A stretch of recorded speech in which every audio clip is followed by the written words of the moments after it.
мына стиралкаде яғни тасымалдаған кезде былай да былай осындай специальный амортизация сияқты ішіндегі барабандарды ұстап тұратын болттар болады. Оны міндетті түрде шешіп, оны орнына мынандай заглушканы бекіту керек.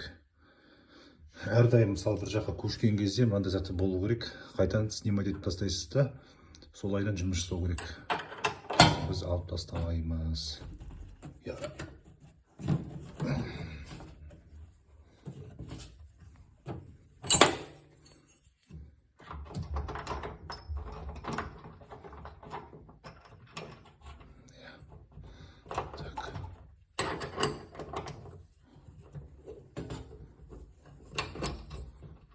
Осындан келеді осындай заглушканы алып тастайсыз.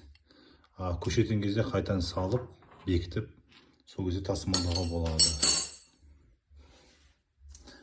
Сосын міне жаңағы айтып кеткен заглушка. Орнына осыны саласыз.